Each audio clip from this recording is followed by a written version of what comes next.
ఫార్మసీలో ఏం జరుగుతుంది, మెడికల్ షాపుల్లో జరుగుతున్న అవకతవకలు ఏంటి, అంతేకాకుండా ఫార్మసిస్టులకు సంబంధించిన ఉద్యోగ అవకాశాలు, వాళ్ళ ప్రస్తుత జీవన స్థితి ఎలా ఉందన్న విషయంపైన మనము చర్చించే ప్రయత్నం చేస్తున్నాం. మనతో పాటు లైవ్లో జాయిన్ అయ్యారు డాక్టర్ సంజయ్ రెడ్డి గారు, ఫార్మసీ కౌన్సిల్ ఎక్స్ ప్రెసిడెంట్. అలాగే మనతో పాటు డాక్టర్ జయరామ్ గారు కూడా లైవ్లో మనతో పాటు ఇప్పుడు జాయిన్ అయ్యారు. మొదటగా సంజయ్ రెడ్డి గారి దగ్గరికి వెళ్దాం. సంజయ్ రెడ్డి గారు, అంటే చాలా మందికి ఉన్న అనుమానం ఏంటంటే సాధారణ ప్రజలందరూ ఏమనుకుంటారంటే డి ఫార్మసీ లేదా బి ఫార్మసీ చదివేసి వాళ్ళు మెడికల్ షాప్ పెట్టుకోవచ్చు అని అనుకుంటారు. కానీ మెడికల్ షాపులు పెట్టుకున్న వాళ్ళందరూ డి ఫార్మసీ బి ఫార్మసీ చదివారా, అసలు నిబంధనలు ఏం చెప్తున్నాయి, ప్రస్తుతం జరుగుతుంది ఏంటి, దానిపైన మీరు ఒకసారి విశ్లేషణ వినిపించండి. Thank you. యాక్చువల్గా ఏంటంటే మనకు తెలంగాణ రాష్ట్ర వ్యాప్తంగా దాదాపు 45 నుంచి 46 వేల మెడికల్ షాప్స్ ఉన్నాయండి. ఇందులో మనకు యాక్చువల్గా ఒక మెడికల్ షాప్ ఎస్టాబ్లిష్ చేయడానికి ఫస్ట్ ఆఫ్ ఆల్ ఏంటంటే ఈ కోర్సెస్ ఉన్నాయి. మనకు డిప్లొమా ఇన్ ఫార్మసీ కానీ, తర్వాత బ్యాచులర్ ఆఫ్ ఫార్మసీ కానీ, తర్వాత డాక్టర్ ఆఫ్ ఫార్మసీ కానీ, ఇలాంటి కోర్సెస్ ఉన్నాయి. ఇవంతా ఏంటంటే యూనివర్సిటీస్ కానీ, board of technical board education కానీ ఇవి ఆఫర్ చేస్తుంటాయి. అయితే ఏంటంటే దీన్ని బేస్గా చేసుకొని ఎవరైతే అభ్యర్థులు ఉంటారో వాళ్ళు ఆ కోర్సును కంప్లీట్ చేసిన తర్వాత నెక్స్ట్ ఏంటంటే ఫర్దర్ గా వాళ్ళకు డిగ్రీ అనేది వస్తుంది. డిగ్రీ వచ్చాక కన్సర్న్డ్ స్టేట్ ఫార్మసీ కౌన్సిల్ ఉంటుంది. ఫర్ ఎగ్జాంపుల్ తీసుకుంటే అంటే దీని మొత్తానికి ఏంటంటే ఫార్మసీ కౌన్సిల్ ఆఫ్ ఇండియా ఢిల్లీకి ఉంది. ఈ ఫార్మసీ కౌన్సిల్ ఆఫ్ ఇండియా ఈ ఢిల్లీ ఏదైతే ఉందో దానికి సబార్డినేట్ బాడీస్ ఆల్ స్టేట్స్ లో ఉంటుంది. మనకు నేషనల్ అంటే భారతదేశంలో అన్ని రాష్ట్రాల్లో ఉంటుంది. మన తెలంగాణ స్టేట్ తీసుకుంటే తెలంగాణ స్టేట్ ఫార్మసీ కౌన్సిల్ అనేది మనకు ఎస్ఆర్ నగర్ లో ఉంది. అయితే ఈ diploma in pharmacy B pharmacy చేసిన వ్యక్తులు ఎవరైతే విద్యార్థులు ఉంటారో వాళ్ళు ఇక్కడ రిజిస్ట్రేషన్ చేసుకోవాల్సి ఉంటుంది. వీళ్ళకి రిజిస్ట్రేషన్ చేసిన తర్వాత వీళ్ళకి రిజిస్టర్డ్ ఫార్మసిస్ట్ అనే సర్టిఫికేట్ అనేది ఆ కౌన్సిల్ ఇష్యూ చేస్తుంది. రిజిస్టర్డ్ ఫార్మసిస్ట్ సర్టిఫికేట్ ఇష్యూ చేసిన తర్వాత వీళ్ళు దీని బేస్ మీద ఏంటంటే వాళ్ళు కన్సర్న్డ్ డ్రగ్ ఇన్స్పెక్టర్ దగ్గరికి వెళ్ళేసి వాళ్ళు ఆ కన్సర్న్డ్ వెబ్సైట్ లో ఏంటంటే వాళ్ళు అప్లోడ్ చేసుకున్న డాక్యుమెంట్స్ అప్లోడ్ చేసుకున్న తర్వాత ఆ డ్రగ్ ఇన్స్పెక్టర్ దానికి తగిన నిబంధనల ప్రకారంగా ఆ మెడికల్ షాప్ ఉందా లేదా అనేది చూసి ఏంటంటే వాళ్ళకు డ్రగ్ లైసెన్స్ అనేది ఇవ్వడం జరుగుతుంది. ఇది ఒక ప్రాసెస్. అంటే యాక్చువల్గా ఏంటంటే ఒక మెడికల్ షాప్ ఎస్టాబ్లిష్ చేసుకోవాలంటే ఫార్మసిస్ట్ మాత్రమే ఎస్టాబ్లిష్ చేయాలి.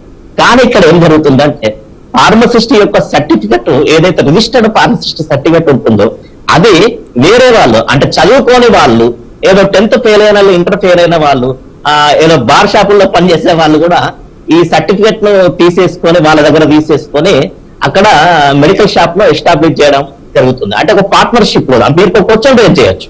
అంటే వాళ్ళకి ఎట్లా ఇష్యూ చేస్తారంటే ఈ ఫార్మసిస్ట్ ఎవరైతే ఉంటారో ఈ ఫార్మసిస్ట్ ఆ వేరే ఫార్మసీ చదవని వ్యక్తి ఎవరైతే ఉంటారో వీళ్ళు కలిసేసి పార్ట్నర్షిప్ లో ఏంటంటే ఈ డ్రగ్ లైసెన్స్ అనేది concerned drug department drug inspector గారు ఏంటంటే ఇష్యూ చేస్తుంది.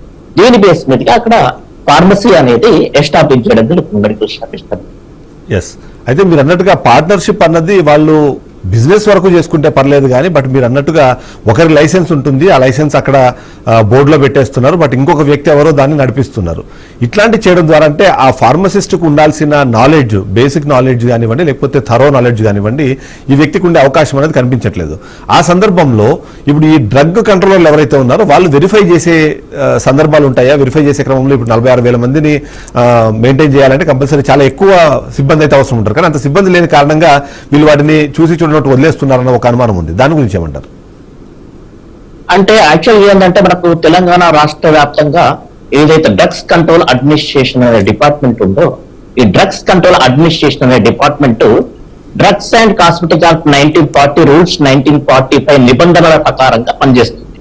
సో ఈ నిబంధనల ప్రకారంగా వాళ్ళు ఏంటంటే ఆ కన్సర్న్ డ్రగ్ కంట్రోల్ అడ్మినిస్ట్రేషన్ సంబంధించి డ్రగ్ ఇన్స్పెక్టర్స్ అనేది ఉంటారు. ఈ డ్రగ్ ఇన్స్పెక్టర్స్ అనే వాళ్ళు ఏంటంటే మనకు హాతీ కమిటీ ప్రకారంగా ఒక హాతీ కమిటీ అనేది ఉంటుంది. దాని ప్రకారంగా ఏంటంటే మనకు ఒక 100 మెడికల్ షాప్స్ ఇన్స్పెక్షన్ చేయడానికి ఒక డ్రగ్ ఇన్స్పెక్టర్ ఉండాలి.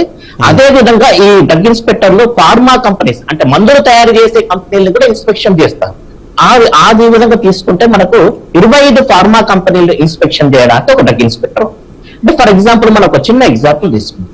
ఇప్పుడు మనకు రాష్ట్ర వ్యాప్తంగా దాదాపు 45,000 మెడికల్ షాప్స్, అంటే 100 మెడికల్ షాప్స్ ఇన్స్పెక్షన్ చేయడానికి ఒక డ్రగ్ ఇన్స్పెక్టర్ ఉండాలి. అంటే 45,000 మెడికల్ షాప్స్ ఇన్స్పెక్షన్ చేయడానికి మనకు 450 డ్రగ్ ఇన్స్పెక్టర్లు ఉండాలి. అదే విధంగా మనకు ఫార్మా ఇండస్ట్రీస్ తీసుకుంటే ఆ ఫార్మా ఇండస్ట్రీస్ ఆల్మోస్ట్ మనకు 800 ఫార్మా కంపెనీస్ 800 ఫార్మా కంపెనీస్ మనకు తెలంగాణ రాష్ట్ర వ్యాప్తంగా ఉన్నాయి. ఇందులో 25 మెడికల్ షాప్స్ ఇన్స్పెక్షన్ చేయడానికి ఒక డ్రగ్ ఇన్స్పెక్టర్ ఉండాలంటే దాదాపు మనం రేషియో తీసుకుంటే ఇదంతా తీసుకుంటే మనకు ఒక ఆల్మోస్ట్ ఒక 600 to 700 డ్రగ్ ఇన్స్పెక్టర్స్ మనకు ఉన్నది. ఉండాలి. కానీ ఇక్కడ ఉన్నది డ్రగ్ ఇన్స్పెక్టర్ సంఖ్య 70 మాత్రమే ఉంది. అంటే ఈ 70 వరకు ఉన్నదంటే మనకు ఎంత వరకు ఇన్స్పెక్షన్స్ అనేది జరుగుతుంటుంది, అంటే ఎంత వరకు ఇన్స్పెక్షన్స్ వాళ్ళు చేయగలుగుతారు అనేది మనము దృష్టిలో పెట్టుకోవాలి. అయితే మనము ఇంకో విషయం ఏంటంటే మనకు రాష్ట్ర వ్యాప్తంగా ఎన్ని అంటే మెడికల్ షాప్స్ ఉన్నాయి. అంటే ఇదే కాకుండా ఏంటంటే ఇంకో సిస్టమ్ ఉంది ఏంటంటే డ్రగ్ ఇన్స్పెక్టర్స్ అనే వాళ్ళు మనకు ఏదైతే మెడికల్ షాపుల్లో స్పూరియస్ డ్రగ్స్ ఉంటాయి, అడల్టరేటెడ్ డ్రగ్స్ ఉంటాయి, అంటే కల్తీ మందులు ఉంటాయి, వాటి నాణ్యత ఏముంది అనేది కూడా ఇన్స్పెక్షన్ చేసేది ఈ డ్రగ్ ఇన్స్పెక్టర్లే. తర్వాత ఫార్మా కంపెనీస్ లో ఏ మెడిసిన్ తయారైనా కానీ ఆ మెడిసిన్ ఇన్స్పెక్షన్ చేసేది కూడా కరెక్ట్ ఉందా అని చెప్పేసి డ్రగ్స్ కంట్రోల్ కు సంబంధించిన ల్యాబొరేటరీ ఉంటుంది, దాంట్లో అనాలిసిస్ షాంపుల్స్ కు పంపించేది కూడా ఈ డ్రగ్ ఇన్స్పెక్టర్. అంటే ఎంతవరకు న్యాయం జరుగుతుంది అనేది మనకు ఈ విషయం చెప్తేనే మనకు తెలిసిపోతుంది.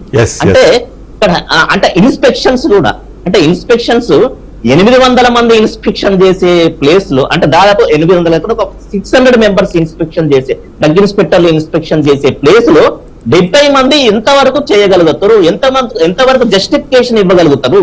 అంటే ఇది తూతూ మాత్రంగా జరుగుతుందా లేకపోతే సజావుగా? ఆబ్వియస్లీ 1:100 అనుకున్నప్పుడు 1:1000 అయిపోతుంది లెక్క ప్రకారము. 1:1000 అయినప్పుడు